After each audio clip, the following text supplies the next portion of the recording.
Hey guys, Max here, and this is your daily market update for yesterday, the 11th of February. There have been a few more developments regarding inflation. The markets aren't too happy with what's going on either. There's lots of volatility and some more chaos in Ukraine, so lots to talk about in general. Now, as for the markets themselves, what exactly went on yesterday? Well, stocks were very red. We saw extended declines across the whole day, particularly in US equities. Now, the S&P 500 fell 1.9%, the Nasdaq fell more than 3%, and the Dow Jones fell 1.4%, which, let's remember, is on top of the already major losses we saw the day before. Now, a fair amount of this drop is just from the poor outlook as pressure is mounting on the Fed to tighten their policy, to increase interest rates, and stop buying up assets. We spoke about this a lot yesterday, so if you aren't caught up, go and watch that video first, but for everyone else who is, basically, yesterday was more of the same, more fears around inflation and interest rate hikes, especially as notable people, officials and economists are speaking out more and more frequently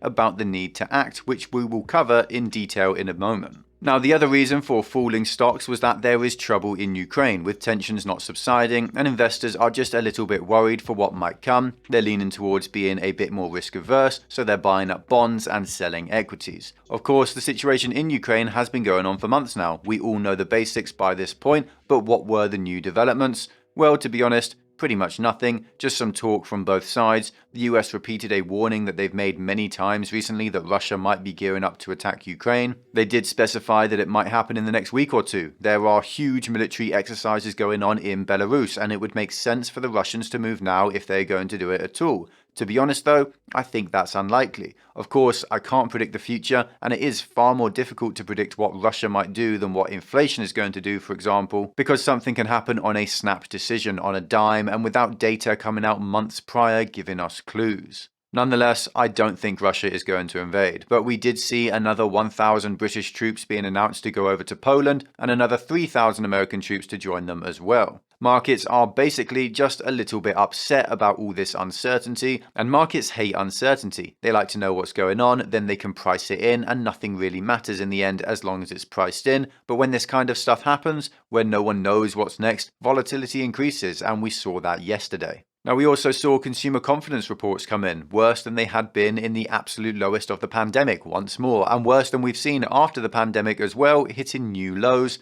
basically the worst since the 2008 financial crisis. Now, this is a bad sign for the economy, as it leads to people just spending less money, being a bit afraid of what is to come, and cautious, and that can put a brake on things. Now, inflation is the most likely cause of this drop in consumer sentiment. It's a scary thing for households to see, and it represents a really good example of why inflation has to be tackled to keep the economy in good stead. High inflation can be good for markets, but it's awful for people and usually the economy as well. Now, in the bond markets, we saw yields decline loads. In the US, the 10-year Treasury yield fell 11 basis points down to 1.92% as investors worry about the situation in Ukraine and they seek a bit of a safe haven. Yields are still very high though, literally a couple weeks ago, and this would have been the highest yield since the epidemic started.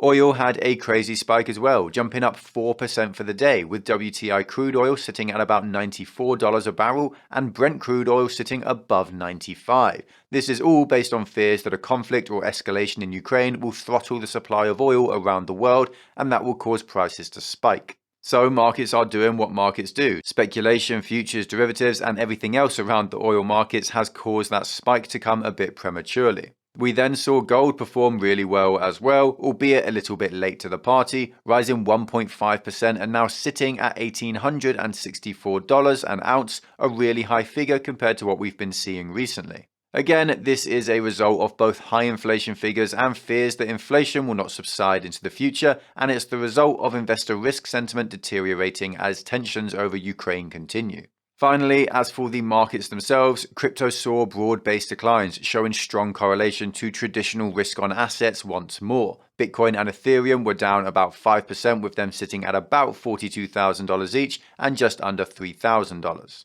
The rest of the markets in crypto fell by something like 5 or 10%, just being a bit more volatile than the big boys as you would expect. Now, the first update from the Fed is that there seems to be an impasse. Some officials who believe that rates need to raise hard and fast, and some who believe that they don't need to raise at all.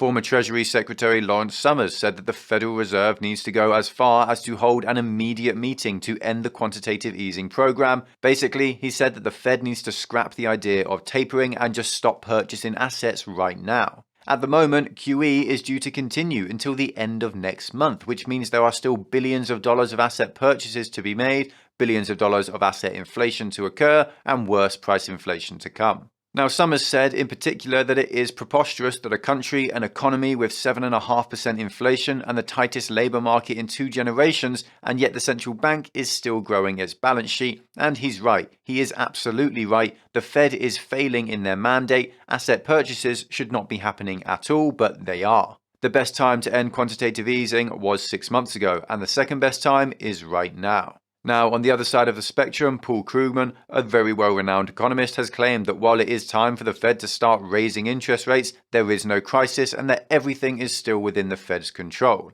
Now, it is worth mentioning that Krugman has been wrong about inflation over this last year, and I even went so far as to dig for a little bit of a quote, and I came across this lovely one here from him.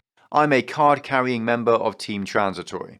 To be perfectly honest, I don't think it can be any clearer. The time for being cautious with raising rates is over. We tried that. We tried it for 9 months and it hasn't worked, not even remotely. And yet those people who have been repeatedly proven wrong over the last year are still sticking to their guns and acting like they're an authority on this issue. The markets, though, agree with the idea that inflation is scary and that it needs to be tackled. We saw big hits to equities yesterday and the day before, all based on this fear around inflation. On top of that, banks are pricing in far more rate hikes than they had before, with the consensus right now being about 7 rate hikes in 2022, which if we start in March, means almost 1 every single month. Now, taking a look at an individual company for a change, Zillow, the real estate tech company that tried to break into the iBuyer market but failed catastrophically, has just announced that they are unloading their homes to Pretium, a New York-based firm which is the second largest owner of single-family homes in the United States. Basically, if you aren't caught up on what's happened with Zillow, they tried to become a huge house flipper, using data and algorithms to buy up homes without even seeing them, fix them up a bit with the help of some local labor, and then sell the homes on for a profit. But Zillow were the epitome of an awful tech company, and they decided that revenue was all that mattered. So instead of actually trying to make a profit, they bought the homes for too much, fixed them up, and then sold them for less than they paid. Why did they do this? Well, no one really knows, but they did it nonetheless for a couple of years until they finally realized it was an awful idea and they halted their iBuyer program forever and announced that they were just going to sell the homes that they owned and leave it at that. Now, the really big problem with this is that they basically artificially inflated the value of homes all over the country because they were willing to buy far above market rates. How is a normal person with a mortgage and a down payment supposed to compete with Zillow throwing an extra $100,000 at a house all cash promising to close within a week with no contingencies? Well, they can't, plain and simple. Now you might say, well, they now need to sell the homes, right? So everything should even out. As now normal, everyday people can buy up the homes that Zillow inflated, and with this increased supply, this might even result in some downward pressure on prices, right? Well, you would be wrong, because Zillow are not selling their homes to individuals, they're selling to institutions, pension funds and banks who are more than happy to buy bulk homes at a huge discount and throttle the supply of housing. This is exactly what is going on here, and it's awful for the average person in America. Now, on other news, the stock jumped up 17%, which, let's remember, is after it has already fallen 73% over the last year, so hardly stellar results or anything even close to erasing those gains. Why did it jump though? Well, it's managing to offload these properties quicker and for better prices than the market expected. Don't get this twisted though, these homes are still being sold for a loss, they're being sold for less than Zillow paid for them, and that's not even taking into account the man hours spent on these properties and how much the company physically spent in dollars on renovating them as well. To me, this screams of an inefficient market. Zillow is a dumpster fire, an incredibly risky company to invest in, and one that is just run awfully. On the plus side, they are finally focusing on their actual strengths as a business, which is the tech side, as they've finally given up on the whole house flipping venture. Now, unfortunately, I may have to miss tomorrow's video. I'm not 100% sure if I will have time, I'm afraid. If you enjoyed this video, then leave a like and a comment to bless the YouTube algorithm. If you want more content like this, then check out our Patreon and join our community of investors. You get access to our Discord, loads of exclusive content like insight into my portfolio and buy and sell alerts for all my own investments. There's a link in the description to masterworks.io, a site that allows you to buy fractional shares of art from world-famous artists like Banksy, which can be a great way to diversify your portfolio with non-market correlated assets. It's completely free to sign up. You don't have to buy anything. You don't have to hand over any card information. So if that sounds interesting, then make sure to check it out. There's also a link in the description to BlockFi, which will give you up to $250 in free Bitcoin when you use it. You can also get 9% interest on stablecoins like USDC, which is a far higher rate than you get from any savings account these days. Just make sure not to use Tether. Thank you all for the support. Thanks for watching. Stay stoic. Until next time.